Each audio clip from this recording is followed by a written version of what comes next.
Hey, Seminole State family, welcome to Research Rally Live. We are faculty librarians at Seminole State College of Florida. I'm Nicole.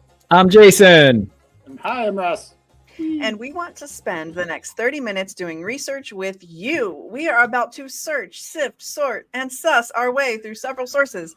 As always, we want to hear from you in the chat, especially if you have a research question. But before we get into that, we want to find out what's going on at Seminole State this coming week. And for that, we have a super awesome special guest, and he disappeared. Oh, no, he left. That whole build-up, Nicole? Oh, that sounded so good. It was Zachary. I know. Okay. Oh, here he is. Okay. Yeah, Andrea is on hiatus today, and we'll wait for Zachary's audio to come in. But by the way, I don't have my screen share. I'm so silly.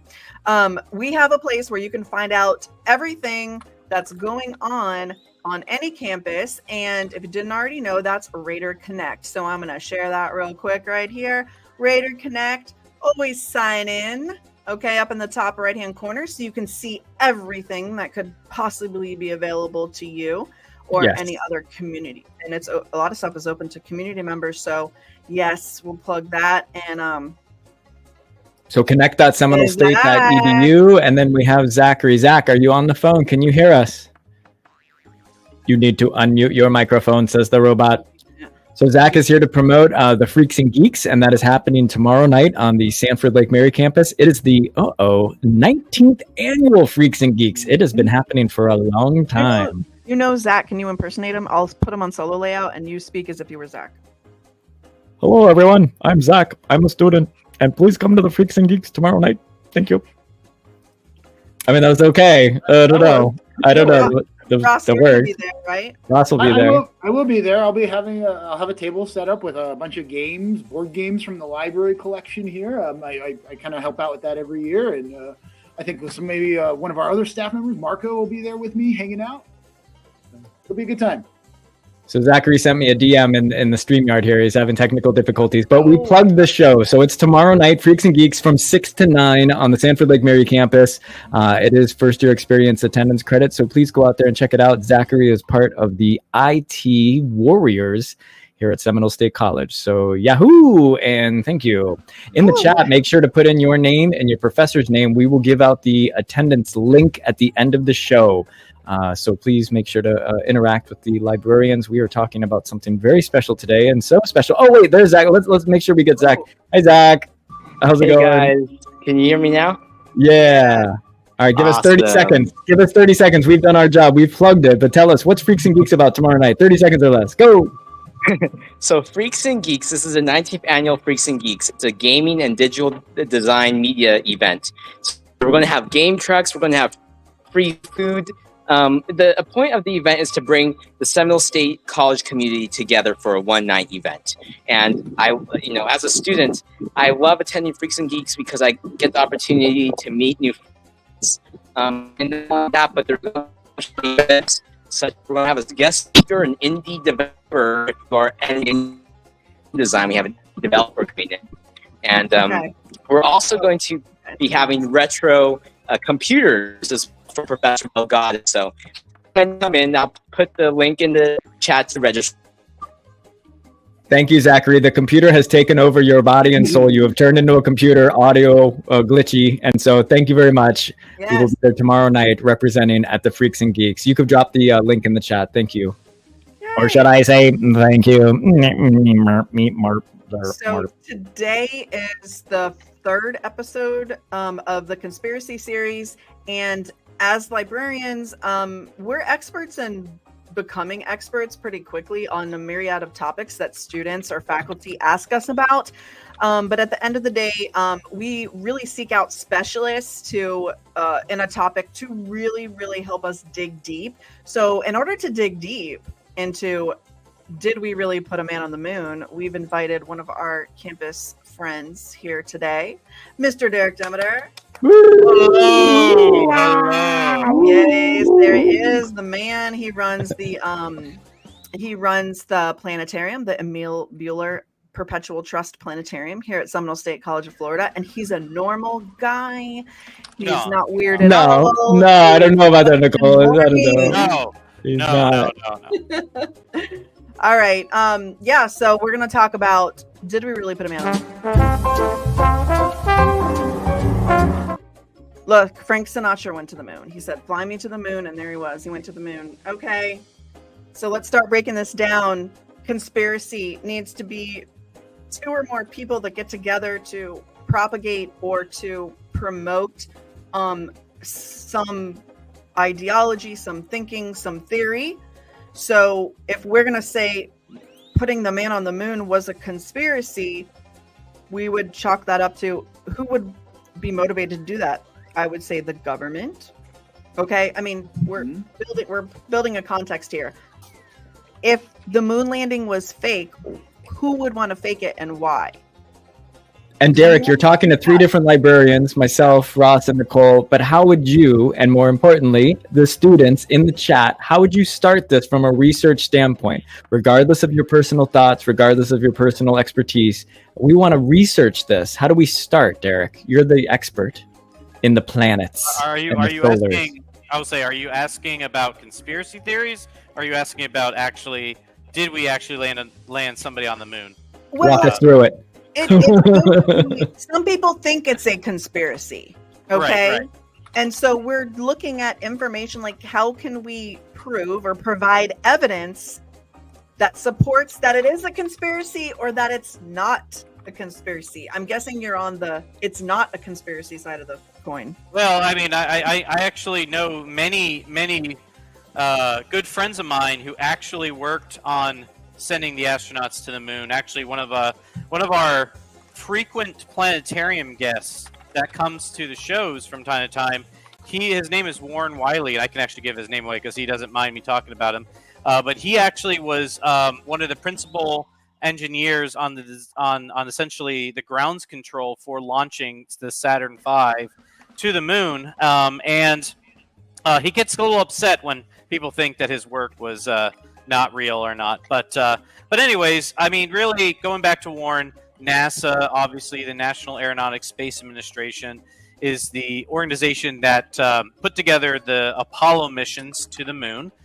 So Apollo being the 6 different teams that actually landed on the moon, even though there were over 17 missions to in the Apollo program. One of them was unfortunately a disaster at Apollo 1. There was a fire. And of course, we know the famous Apollo 13. That was what they like to call a successful failure because they were able to get the astronauts back to the Earth safely. But either way, there are countless places to download files. Everything the National Aeronautics Space Administration, NASA, publishes is open to the American people, actually to all the citizens on planet Earth. And you can actually download files, and you can get down to, if you really wanted to, you can get into the specifics of how the Saturn V was engineered. You can go into mission profiles. You can talk. There's countless documents explaining in detail the mission statements of what they were going to do, how they did it, what they did. It's very, very, very technical stuff, but it details in painstakingly engineering side detailing the mission perspective. So you can actually download all this if you just go to NASA and type in Apollo space program. So that's where we'd start, right, Derek? We'd start with NASA, and NASA's a .gov. Sorry, we didn't have our tinfoil hats on, so that's why. Okay, I was like, here we go. Why the thinking wasn't thinking. And we're talking. I lost my hat. Jason. We're talking about keywords here. And so we have one in the chat. It says government conspiracy, which on its own are 2 words, but you're not going to land on this particular one. So we need something involving the moon, I think would be a keyword, or maybe NASA or moon landing or something. But nasa.gov, you always want to check your web domains .com, .edu, .org. And in this case is a .gov. So I probably search for that. Sharon types in and says you'd search for Apollo 13. Okay. Is that it? Just Apollo 13 and then see what comes up. This is what we're trying to do here. We want everyone to jump in the chat and let's see what's happening. But maybe we can go to nasa.gov if that's what you're saying to start. But is it like moon landing real, moon landing fake? There's got to be something there where we need a keyword like a linchpin to help us. And I think it's definitely moon landing. We have some students in the chat. I'll pop those up on the screen. And we might what might help, and I'll just show this video that I pulled up. I did some brief research, really, is to focus on like aspects of the moon landing that people use to argue that it was a conspiracy. And again, I'm going back to conspiracy because this is how it's framed for a lot of people. So we don't want to like just say, oh, well, not that we say it's definitely not a conspiracy, but we want to discuss the facts that like people use to say it is a conspiracy. We want to address them directly. And on this note, maybe we narrowed in on some of those things. Like there's no stars visible in the photography. I mean, this video went through, what is it? The Van Allen belt. The astronauts had to come back through the Van Allen belt. So far, let me jump in, Nicole, because we're getting some really quote unquote good keywords. Okay. If you type in moon landing fake or moon landing hoax or moon landing conspiracy, guess what, students and friends? That's the information you're going to get is the conspiracy and the fake information. So for the point of this exercise, maybe don't put that in, okay? Because that's not what we're looking for. We're trying to go back to the origin. And I hope that makes sense. And if it doesn't, please put it in the chat because this is the discussion that you're having as students with faculty librarians. So again, if you put in hoax, you're going to get hoax information, right? So you want to avoid those words, conspiracy, hoax, and so on. So I thought that was important, Nicole. So back to you. Okay, yes, and that's perfect. So we could use some terms such as lunar shadows, the Hasselblad camera, which was a specially constructed camera that was used to take the excellent photography that we have from the moon landing. And what year was that moon landing, Derek? From 1969 to 1972 were the missions that landed on the moon. Okay, so the one we have the photography from, that was Buzz Aldrin. So do you remember which one that was? That wasn't the first one? Apollo 11 was the one that Buzz Aldrin was on the mission. And just for the sake of argument, Buzz Aldrin is guilty of punching numerous people in the face. There's footage of that on this video. Right who have provoked him. He's punched one that we have video of, but I guarantee you he's punched others who try him, as it were, and say that was fake. They got a healthy dose of a knuckle sandwich. There he is. There he is. There's Buzz. Yeah. So again, students in the chat. Yeah, go ahead, Derek. I was going to say Bart Seidel is one of the gentlemen that got punched in the face by Buzz Aldrin. And if you watch the entire video, that's the other thing you want to consider is a lot of times when we see things on Instagram or social media, things like that, they're heavily edited, but there's actually a very, very decent, large, long video of Bart Seidel calling Buzz Aldrin a coward to the American people. He's a liar. All these just personal attacks on him before he got to the point where he just knocked him with a NASA studded knuckle sandwich there. So. Footage. There's footage of that. It can be proven. Okay. So the flag. Can we talk? This is one aspect to talk about. So we're talking about science, how gravity on the moon, airflow, which would affect what airflow? Or we're is in there space. no air there? I mean, this is what we're getting down into the nitty gritty. Students in the chat, put a Y or an N in the chat. Do you think the moon landing is real or fake, or put fake or real, whatever? Why, Derek, from a scientific standpoint, why is there movement there? Yeah. So there is no atmosphere on the moon.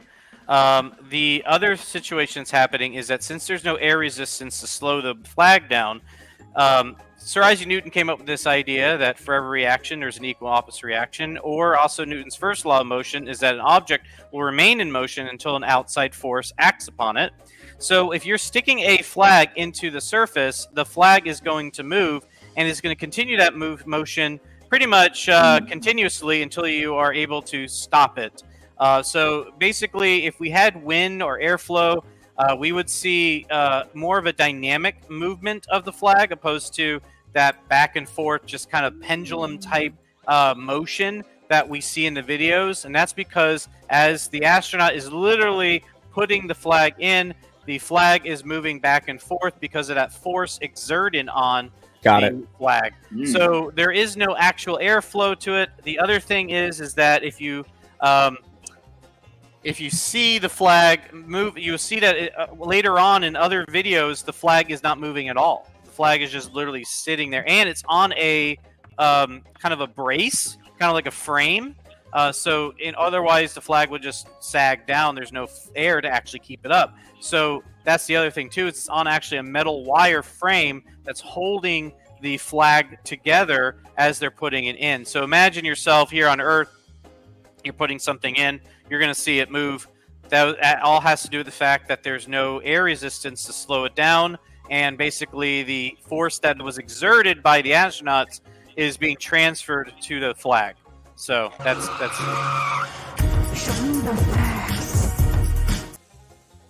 and that's fact, students. You can do this experiment yourself. And here's another fun experiment if we have time to talk about it. We actually do this in our second grade planetarium field trip program, and also I do this with college students as well here at Seminole State. We have an experiment that we do called the hammer and feather experiment, and when you drop the two at the same time here on Earth, obviously the feather will fall first, right? Well, the other thing is that the air resistance is keeping the feather up. That's the air resistance of the frictional force. If you subject both of them to a vacuum, meaning there's no air, the only force acting on it is gravity. And in Apollo 15, they actually performed this experiment with a hammer and a feather and actually proved that they fell at the same time, proving Galileo's his theories. The other thing, in order to actually create that on Earth, you need a vacuum chamber that would cost more to run per day than actually sending an astronaut to the moon. So why would you spend so much time mimicking and faking this when you could actually just send the spacecraft to the moon? So let's talk about that, sending it to the moon. Now, going back to what Nicole was saying, apparently, from what I understand, that can you tell us the name of that field again? That sort of asteroid field that has to be. Okay, so apparently what happened was they made it through this thing through a slim sort of window, if you will, at the poles, right? Is that what it was, Derek? And they went in they gauged the hour or the minutes or whatever to do. They went through it and they went through it again. But why can't they return to the moon? Or can they return to the moon now? My understanding is a flat no. And then apparently they don't have the same technology that they had 40, 50, 60 something years ago. Why haven't we been back? But someone on this film or a different video talks about, well, like it's so expensive and like there's no reason to go back. Is that kind of the thing? So we are actually going back to the moon. It's the Artemis mission. In fact, a year or two ago, actually, I was at NASA and actually got to see the Space Launch System launch with a uncrewed mission. They did do a quick maneuver around the moon and came back successfully. In a couple of years, we're going to have a crewed launch that will be going to the moon and doing the same exact procedure. The reason why we haven't gone back to the moon is because the reason why we went to the moon has nothing to do with scientific inquiry or whatever. It was a race it was a race with the Soviet Union at the time to basically, show our muscle, saying that we are the greatest country in the world. And so we rallied together as a country to fund this large-scale operation.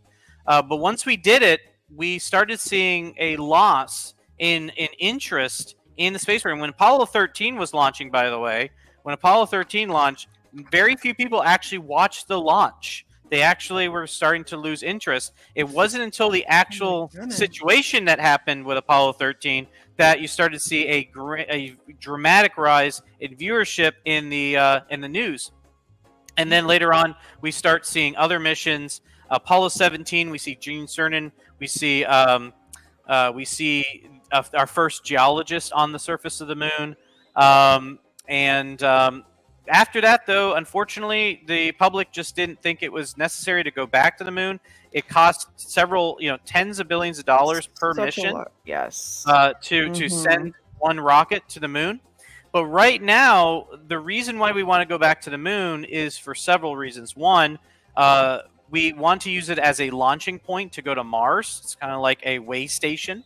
We're going to build a space station called the Gateway, which will actually help us figure out how to send spacecraft to another celestial object, how to land from that, how to get back, and how to return back to Earth. So there's actually a need for going back to the moon now. But the other thing, too, I'm not going to lie, it's also political. China has an interest in going to the moon as well. And so now we are obviously in that process as well. Okay, back to the politics. Yeah, there always is a politics thing to it. But we have gone to the moon multiple times after that with unmanned missions. We've sent lots of spacecraft there. We've had polar landers. We've had the Lunar Reconnaissance Orbiter.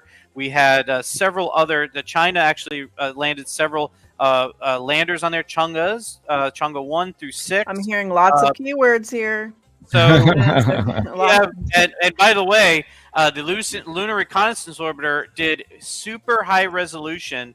I think 1 pixel represents like a foot or so of resolution, and you can they mapped out all the lunar landing sites. You can go to NASA, the Lunar Reconnaissance Orbiter, look those up, and you can actually zoom in. You can see the actual footpaths of the astronauts. You can see the trails of the lunar lander. Apollo 15, 16, and 17. You can see the shadow casted from the flag that's still there, the remainder of the lunar landers. So there is definitive, the Lunar Reconnaissance Orbiter is there. By the way, India, China, Japan, Europe, the European Union, all of them also have photographed the landing sites too. Oh, wow. So globally, people have shown that we've gone to the moon. Yes. Okay, I did not know about all that. And since we like to stir the intellectual pot as librarians, because we always keep the conversation going, scholarship is, what's that frame? Scholarship is a conversation. Conversation. It doesn't end. I got it. Listen, Ross, when we talked earlier, you said that this is one of the conspiracies that has legs. What did you say? I don't. Ross was on one earlier. What I was saying is I don't believe this to be true, but it is the only conspiracy that I can think of where there's actual motive and opportunity. Because, it was very important for the U.S. to be the first one. But then at the same time, I started looking at it and going, well, if somebody knew that it was fake from like a Soviet journalist in the 70s, why wouldn't they have published that? That would have just... So I don't think it's true, but I think I could see a plausible explanation for putting a production together before they got to the moon, because just to be the first. But I don't think that's true. And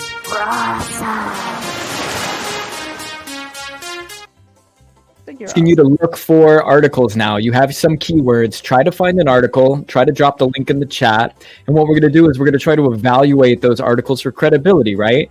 Here we have the director of the Planetarium. Derek is and I'm serious, is world renowned in his area. Derek, what you're the secretary? Can you tell us the society? Yeah, so I'm also an officer, the executive secretary for the International Planetarium Society. So we work together to help planetariums around the world succeed, essentially. So it's a professional organization. We have a professional journal that we that's peer reviewed, that we write to, and peer reviewed. And how long have you been sort of in the planetarium sort of sphere? Give us a number. 5,000 years. At least 10,000 years. 20 years or so. In fact, actually, I got one of those emails saying that we have an employee recognition celebration for you. And I'm like, I'm pretty sure it's my 20th year announcement. But I want to go real quick back to politics, because you look up if you look up JFK's response to the moon landing, there is an actual recording of JFK saying that he didn't really care about space. He doesn't care about space. He just wants to basically beat it to the Russians. At the time, we were in the height of the Cold War during that time. They wanted to do something epic, and they wanted to put all their resources into that. Now, at the same time, the offshoot of that is, first off, we see a massive boom in Florida with Titusville, Cocoa Beach, all of the Space Coast. We see several major engineering firms, Lockheed Martin, Northrop Grumman, all these different organizations bringing in engineers. We're seeing a boom in science learning, so school for science. In fact, the United States at the time was one of the most well-educated in the world in terms of science, because there was an emphasis on that, especially to get future engineers to work on these missions. So there, as much as there was a political agenda to it, there were intrinsic rewards to this, that we started seeing a much more educated group of people. We see the rise in more people going to college for high salaried positions. So it also stirred the economy. So there actually were a lot of positives to the space program, not just for the political side of it. And of course, if you're on the other side, you're gonna, as Ross mentioned, you're gonna tie in all these things, right? But like I said, there's lots of evidence that says likewise. So, and you're an expert in the field, so we just wanted to point that out, students. When you're looking for credibility, when you're evaluating these sources, and again, evaluating is just as simple as you were taught before you cross the street to do what? Look both ways, right? So you want to evaluate, why am I using this source? And in fact, Nicole, you were just showing that video on YouTube. I'd like to see who that person was, how many likes that had. Somebody mentioned Kubrick in the comments. Yes. Okay, so there's Kubrick. So Stanley Kubrick directed 2001: A Space Odyssey, and then they try to tie him in and say that they filmed him in the back. They got him, sort of low key, if you will. And then in the movie The Shining, where Danny Torrance is wearing an Apollo sweater, that's supposed to be an indicator. Oh, here comes the punch. That was about the punch. Here's the punch. There he is. There's Bart Sarbel. Okay, here's the punch. Oh, here's the punch, everyone. We don't advocate this. We're showing you. We want to trace the claims. This guy's been. Oh, there it is. There it is. Look at that. That's not cool. Hey, by the way, we asked students. I asked students in my IDS class. This is Jeff Nelson, by the way. If they thought that this was a conspiracy, so we just want to read out a couple responses. I know we had some comments, but I gave some to Ross and Jason. Oh, I was there. It was really real, for real. Oh, great. A college student was there. Really real. Okay. This says no. God. Real. That it wasn't a conspiracy? Because that's the question I asked. I used that biased terminology to phrase the question. That makes a difference. Okay, this one says no, not a conspiracy. Extra large pepperoni, no onions. Are you serious? No. Oh, okay. Someone says, I think that it is a definite possibility that it was staged by the government in an effort to assert their dominance over the USSR. However, I remain undecided about whether or not it happened. I lean towards that it did happen. It is more likely it did. Critical thinking right there. I love it. This is a scary one, because it says, quote, I believe the moon landing is fake. So again, students, where did you get your information from? Where is the research backing any of this up? And don't say tick and don't say talk, because I have a big problem with the tick and the talk, where I gotta believe none of the people on TikTok are citing any sources. All they're saying is information. They're just saying words. Word salad. Yes, one student gave me an example yesterday in a different IDS class. They said that they provide links to, she was referring to what events are going on around town I might want to go to, and I'm like, okay, yes, they provided a link to the place that's having an event, and you can confirm that they're having an event. But then I was like, what about these facts and figures TikToks? Because that's what, Well, and on that point, I've seen a few of these, Derek, where they're like something about the gravitational pull and the moon and the tides and this and that. And is the moon hollow? And what happens to the moon during the daytime? And then there's flat Earth versus the globers, I guess they're called, if you believe that the world is round. But there's never a citation. I never see any sources cited. So people just flip Well, on the camera and they just say "Bapa-da-boo, bapa-da-boo, bapa-da-boo," and then it goes bong at the end of a TikTok video, and you're supposed to go, "Oh, hey, yeah, the Statue of Liberty. Like, I can see that being a real human." Like, dude, what are you? There's no source to cite this information on any TikTok video. Anyone, I've never seen it. They'll say, according to this report. Or they'll say, I read this somewhere, but they don't say where they read it. They don't sift through the information. So again, tangent, I'm getting off my soapbox, but Derek, can you address any of those as a scientist? Can you address any of those? Oh, the gravitational pull or what is the moon hollow and empty, a big piece of cheese up there? So I've had a lot of students come to me over the years about these things. Actually, we had a show at the Planetarium years ago called Where's the Science? And we actually, one of the things was about the moon landing hoax. So we might have to resurrect that show. And Please, I think it would be fun. Timely.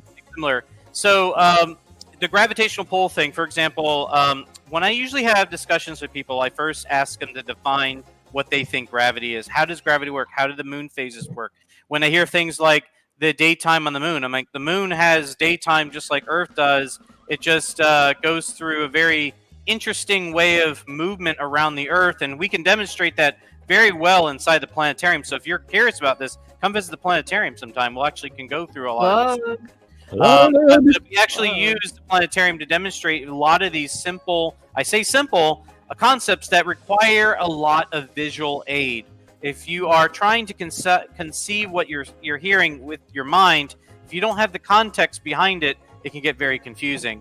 So before I start talking to these students, or just the general public for that matter, I ask them the questions of, what do you think gravity is? What do you think this is? What do you think this is? And if they can't answer those questions, then I can't continue on, because I have to say, well, you need to first understand these concepts first before we can dive into it. Just like anything, build a foundation.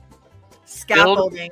Build a foundation of understanding first, because once you have that foundation, it's strong, and you fully understand these basic concepts, then we can navigate through much more complex things. And a lot of times in these videos is they're using a lot of technical jargon they don't quite understand. Correct. And so then what happens is when you ask them the basic questions, they can't answer them. Like, well, how can you throw these technical jargon out if you don't even know what it means? Well, they're regurgitating. Weren't you a little kid and somebody said something and they're like, oh, did you hear this? And they're like, wait a minute, I just want people to like me and validate me, and so I'm reading what I just heard, but I don't have any frame of reference to it. And so I think that's what's going on TikTok, by the way. And if you don't believe me, then I challenge you. Find somebody on TikTok or any other place, YouTube videos or something, where they're saying exactly where they got the information from. Then take it a step further and get that link if they provide it, which they usually don't, and then research what they talked about. I've done this from our last show where we talked about simulation theory with Mr. Jeff Nelson from the Raider Center. Can't get back into simulation theory, Jason. Gotta go back in time. No. Okay. Rob, Okay, so what was your favorite response from your little baggie of responses? Yeah, you got a bag. Find one you like. Every single one that I pulled just said it's real.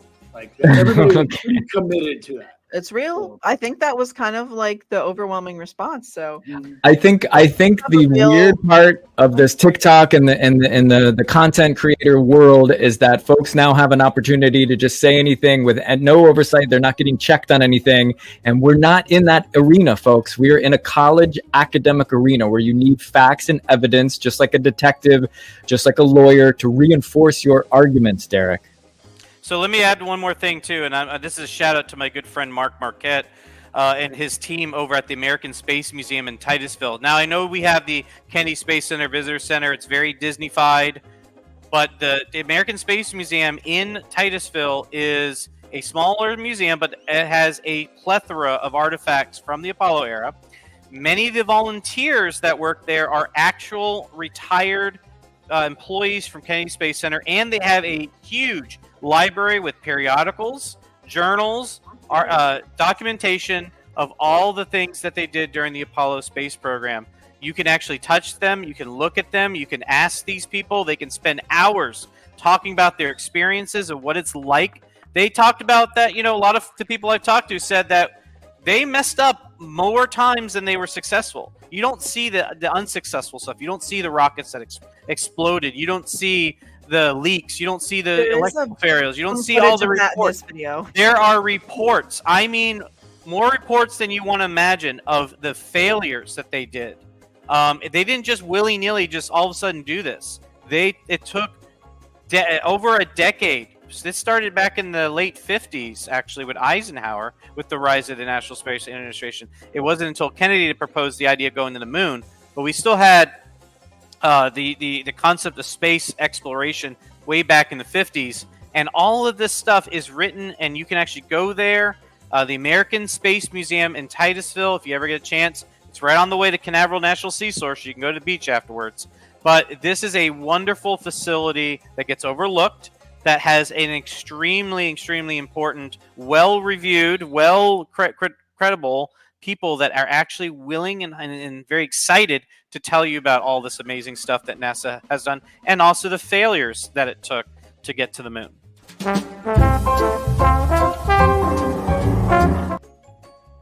All right, Jason put the attendance link. If you're in the IDS class and you need credit, go ahead and click that once. So thank you for joining us today. Remember, we are librarians. We are here to assist you with research, citations, information needs. There's no question too big, no question too small, no question too weird. Trust me, we want to hear it all, and we have heard it all. We can save you time. We can save you stress. So why haven't we heard from you yet? You can make a research appointment or use 24/7 library chat. And if you like hanging out with librarians, of course, give us a like and a share, and so we can see you next time. Very special thank you to our very special guest and friend, Derek Demeter, again from the Emil Buehler Perpetual Trust Planetarium, which is physically located on the Sanford Lake Mary campus of Seminole State College of Florida. And also thank you to Jeff, our big guest in the chat. He was on the show last week. A great contributor, and this was fun, and I still got my little hat on, but again, scholarship is conversation, so we can keep talking about this. Do we have two more conspiracy shows coming up every Wednesday, 3:00 for the October? We've got one more. Got it. We missed one because of the hurricane, but I think we're going to do a bonus lightning round of one of does Chuck E. Cheese, is the pizza at Chuck E. Cheese real? But next week we're going to talk about our celebrities Illuminati. So that's the final one. But there we go. go. Bonus of Chuck E. Cheese pizza being real or not. Just keep in mind, students, always evaluate your sources. Where are you getting your information from? We heard today from a person from science who has been a planetarium person for like 20 years, talked about all of the expertise that he has. He knows what he's talking about. He is an expert in the field. This is what you're looking for. Don't just take these things at face value. And if you're at a college or a university, you're going to have to reinforce your arguments with facts, with data, with information from credible, reliable, scholarly academic sources. That is what we're doing here. Oh, somebody got a haha there. There's a haha. There we go. Best comment of the day. Okay, great. Okay, bye. Button. We'll see you later. Hey, got night birds tonight. Bye.